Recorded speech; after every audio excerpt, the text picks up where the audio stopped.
Hi, this video is about our Nissan NV200 self-built campervan conversion. It is the first van I've ever converted, so you will see mistakes and errors, but I'll try and skim over those quickly so you won't notice.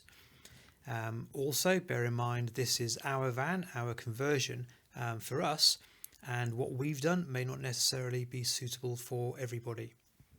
Also, I believe I've complied with all electrical, gas and other safety regulations, but I'm not going to say that I have, so if you copy anything we've done, please do your own checking first. Apart from that, I hope it shows you some ideas and gives you some inspiration on what you can do yourself. All details of the build are on our blog, which is www.doyourdream.co.uk. Anyway, I'll run you through the video of the van. Hope you enjoy. So our requirement was to have a very stealthy camper van. So from the outside you can see there's no real telltale signs that it is a camper van. Obviously we have the windows in the back and a solar panel and skylight, but there's no vents or anything like that. We also just have a tow bar and with 13-pin electrics, and on the tow bar underneath we have the 13 amp or 16 amp electrical connector tucked away underneath. The tow bar is designed to take a bike rack, and the downside of that is it blocks the rear view camera that's built into the van.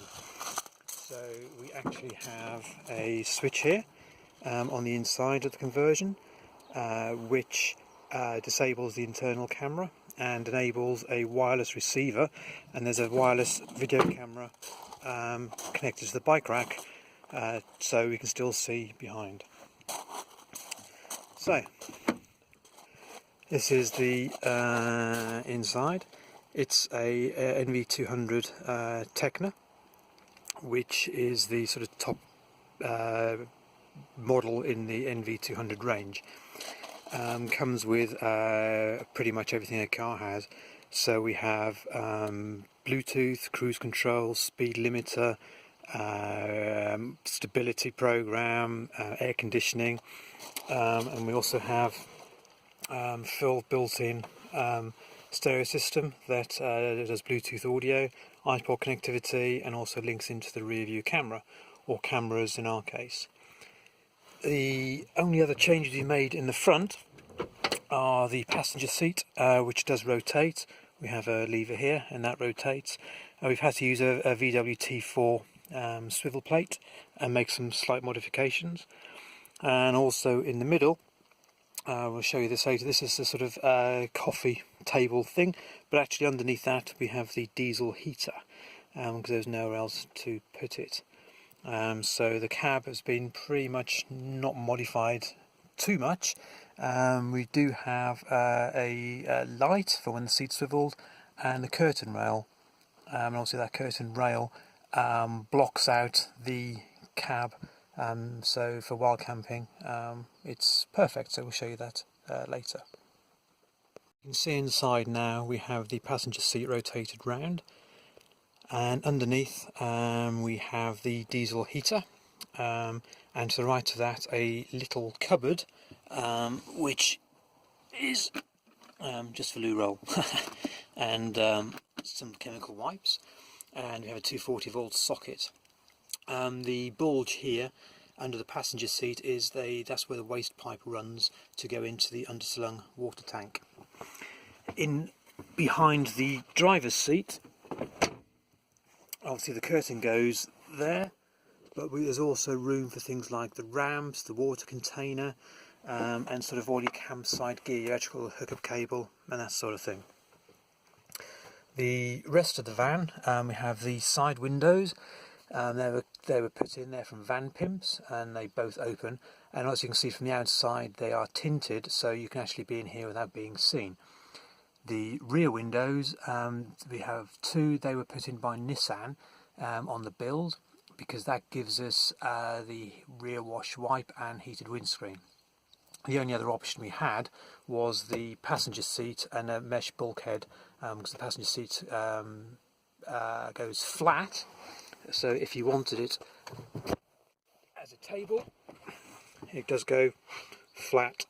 We've had to make a sliding rail for it, so that we can slide it forward and back as we see fit. So this is the van. The camera isn't actually wide angle, so it actually looks smaller than it is. But anyway, we'll go through it briefly. We have a fridge, which is a 12-volt compressor fridge with a small freeze box. We have a pull-out drawer, which obviously contains all our plates, cups, glasses, that sort of thing. And I made a couple of trays which fit on top, so we have some extra worktop if we need it, which obviously we will. The kitchen has a dual ring gas burner hob with electric ignition, and a sink, and we're just using a bowl as a washing up bowl with pumped tap water. The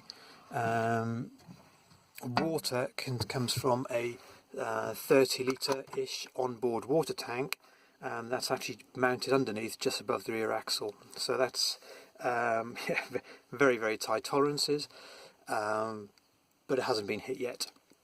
To fill that up, obviously we've had no external water filler, so we've made this basic water filler. So inside we can just stick that in, and we just pour water in from a 10 litre container. So 3 or 4 times fills it up, and we just keep it topped up. Now that container goes behind the driver's seat out of the way, so it's also fairly discreet, and it's probably quicker actually than getting a hose out for that size tank. The waste is also underslung, and that's under where the passenger seat is roughly, and is about 20 litres. So to empty the waste, we're a bit lazy. We've got a waste switch which stays lit, and that's got an electronic dump valve on the tank, so it just empties it when we're inside. We have a NASA BM1 battery monitor. We can see it's fully charged on 13 amps, and it's slightly charging at the moment. The batteries are full. And to the right we have the diesel heater control panel, which is an MV Aero 2 kilowatt, and in the corner just the thermostat for that. And that just runs pulling fuel from the diesel tank. The lower control panel has our water and waste gauge, so you can see the fresh tank's empty at the moment and the waste isn't full. We have a solar switch which turns solar on and off, lights, pump, the fridge, aux, which does the waste tank, the hob and the bed, and 12 volts that runs the 12 volt and USB sockets. Obviously we tend to leave them on all the time. Other cupboard things, we just got sort of cupboards with all the pots and pans in under there. We have another cupboard here with a pull-out drawer, so for food and that sort of stuff, and also all the tools, spares, wiring diagram, all that sort of stuff goes in there. And under here we have it's a loo. It's a reasonable size sort of portaloo. It is what it is. Now we've designed the van so we can actually use that overnight with the bed down, which is fairly tight. The van, we intend to use it for short and long breaks, summer and winter. So as you can see, it's sort of fully lined, fully insulated. So all the panels are lined at the very least with insulation. And where I can, I've used all the alcoves. So for instance, we've got a pocket here which we can use for magazines. We could make it any bigger because there's crash bars and stuff in the door, and strengthening framework we didn't really want to break. But on the back we've used sort of 4 pockets. Unfortunately one of them you can't actually get to, hey ho. But we've got pockets here for things like laptops, speakers, and again under here we've got some more USB charging points so we can charge the phones up. We also have a wardrobe with a tambour door, and under here we can see things like in the panel at the back we've got the 240 volt consumer unit, which is dual pole MCBs and RCD. We have a CTEC D250S battery charger and solar controller, and obviously they're all boxed around the back, so I've got perspex screens so I can actually see what's going on. So here the green light means it's on, and the orange means it's solar, but it's not actually charging anything up, it's all fully charged. And that other screen in the back, which you can't quite see, that's the LCD display for the mains charger. The air vent is just to obviously keep airflow, and we have a vent in the back again to keep airflow. So it's all vented to the outside. The bottom of the wardrobe we have a flap where we can get some more storage, and under there we have another flap where we can access the batteries and the pump. So that's the light on. All the shelving in the wardrobe is none of it's fixed. It's all just wedged. So the shelves come out and the whole thing comes apart in about 30 seconds. But it's obviously very solid now, but we can access it. And in here, we just have this is where the fuses are and all the wiring. So we have a main fuse box, and we have a mini fuse box there for the auxiliary components. But again, it's all colour coordinated. Every cable is spec'd for the distance and the current it anticipates to be used. So it's sort of a DIY loom. The rest of it, we've obviously got the lights in here, which is this is really cool. We like this one. It's a nice blue night light and bright normal light. We have the it's a air quad vent, and that's fixed ventilation as well, so it always allows air in. I think in a small van, to avoid condensation and damp, and to allow you to breathe when you've got the gas on, you do want ventilation. So, and also the windows are ventilated. You can see the ceiling. We've actually got the ribs on show. The common campervan build method is just to ply line everything, but this van is so small we couldn't afford the extra loss of space. So everything is, we've just had to go with whatever curves the van's got. There's been a right pain in the backside. It's all insulated, so we've got expensive foam back to seal the foil insulation. It's all vapour sealed with aluminium foil tape. Pretty much that's that. Right, for the windows, we'll show you the windows in a second, but we'll show you the bed. This is made by Rusty Lee, or VW Rusty Lee. It's a custom sized, custom built bed, belted seats, so we do have seat belts in here. And to get the bed down, we can just pull this handle and pull it forward. Try and do it one-handed, and it locks there in a slightly reclined position. But to get it down even further, we just pull, and hey presto, the bed is down. So that's a sleeping area, which is actually it's bigger than it looks. It's tight, but yeah, it's absolutely fine for us. You know, if you're bigger than us, then it may be too small. But as you can see down the side, there's zero tolerance. It's very, very tight. So you can now see why the cupboard doors are where they are, because they protrude a little bit, so there has to be a gap, otherwise a safety belt would have hit the doors. But we've designed it so both the drawer unit and that cupboard are accessible with the bed down, so we can still access cups and all the essentials to make drinks. So there's the sort of rear cupboards. Again, that's just using all the available space. This is a good time to show you the sort of the blinds. We've just made these sort of carpet-lined insulated blinds, but we've recessed magnets into all the doors. So this just drops on, and hey presto, it covers it, stays on, and gives us a night, basically it's light proof, so for stealth camping it is superb. Also in the back, we can't quite see around there, there is the top of the gas locker. We'll show you that from the outside, and another air vent which drops to the outside. So again, just make sure we don't die of asphyxiation overnight or something like that. Right,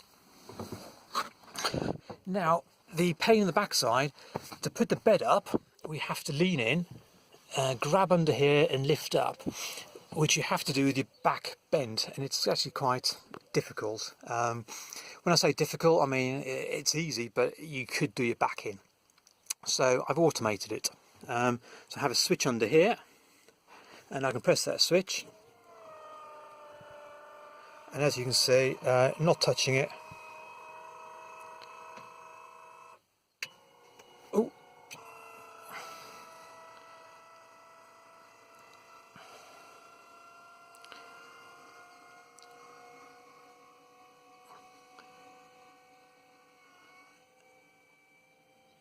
Okay, and there's the bed back. Absolutely, so one finger, piece of cake, and the motor's now just resetting itself, ready for the next use. So pretty much that's the bed, that's the storage. There's enough room for sort of most things here.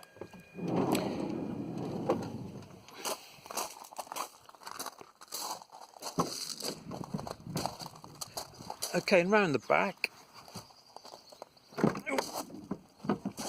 obviously underneath we actually have, there's the actuator for the bed mechanism. I'm still waiting for some proper cables to tidy that up. So all it is an actuator with a homemade bracket on the top and reinforcement on the bed pan underneath. The rear seat comes out if you need to. But this space at the back is actually big enough for awning, outdoor chairs and a barbecue. So we're quite happy with that. The gas locker is here, and inside we've got a 3.9 kilo callop.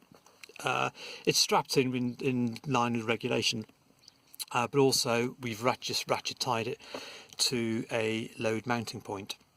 It's a bulkhead mounted regulator, 30 millibar, with fixed copper piping and obviously a big lip on the door, so yeah, gas doesn't escape. There is a gas drop vent in there, of course, and we have a pressure gauge just so we can use that to detect leaks and give us some help when the gas bottle's empty. So that's obviously sealed apart from the gas drop vent. We have another pocket here, and that's the gas. And underneath you can see the other air vent, the two leisure batteries, so we have 200 amp hour of leisure batteries are under there.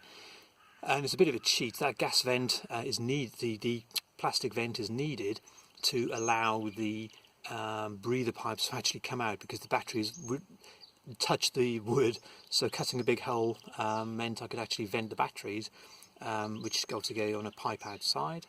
And then just use a plate to cover it up, and again if the batteries get hot it allows it to breathe. The van does have an offside door, but obviously it is inaccessible. So that's the back of the fridge with the waste pipe.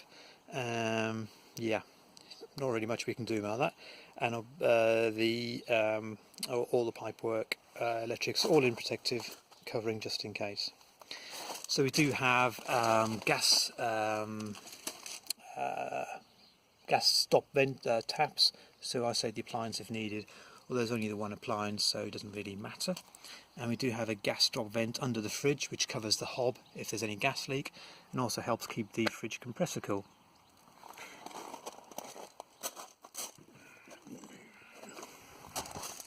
Nothing much more to show there, apart from again the space we've got there as needed. The solar, can I stand on here, is a 120 watt panel, which is about 23 volts, and it's just basically glued on using stick saw and some aluminium brackets. And there's the skylight. The panel, we've actually found, even if running the fridge, the panel is enough to charge it up, you know, by 10 o'clock in the morning. Okay, it's June, but yeah, it's been more impressive than we expected. So much so, we probably got away with just a single battery. We live and learn. But pretty much that is it. So you can see it's a fully insulated, fully lined camper van. Yeah, it's probably a perfect weekend van or an activity van. I would say it is tight to live in, so to speak, if you're being stealthy. Because obviously if you're being stealthy you can't use the front passenger seats, and you both have to sort of sit in the back, in which case you'd probably have the bed down and just sort of lie in it as you would in a tent. But when you're actually using the passenger seat, it's actually quite usable.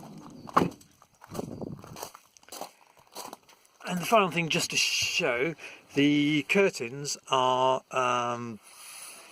again magnetic.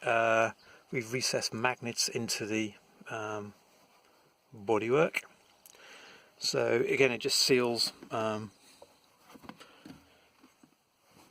you go. It seals reasonably well against light. So from inside, you just have the sort of light grey colour. They're just the trays we made. But from outside, yeah, you have no way of knowing that it's a camper van. So it could be in there and yeah, tucked away somewhere discreetly and not noticed. Yet inside, everything working fine. I think that is pretty much it. The flooring's raised and insulated, but again it's all compromise. You know, people talk about having 25mm of insulation. We just couldn't afford it, so we've probably on the floor only got maybe 10 in places, 20 in others, and on the ceiling varies between 15 and yeah, probably that 15mm max. But you know, it's the best we've got. It's all a compromise. Everything in a small van is a compromise, and you just have to decide what suits you. This has passed DVLA regs. We did make a table, hence the bar there, but we have no intention of taking it. But you need a table for DVLA. But the rest of it they seem to be okay with. The rest of the build details are on the blog www.doyourdream.co.uk. And also I would like to say a thanks to the self-build forum, sbmcc.co.uk, I think, because without their help we wouldn't have actually started.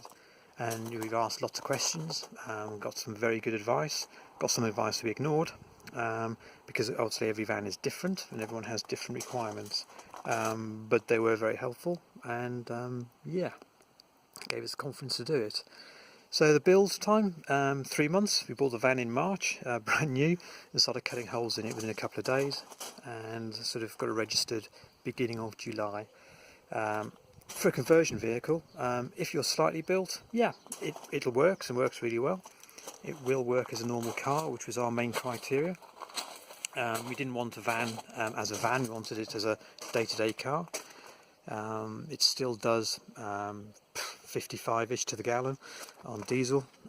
Cruise control, it'll stay on the hills quite happily. We haven't actually run out of puff in it yet, although I would say it's not going to be doing any tight overtaking, but that's life.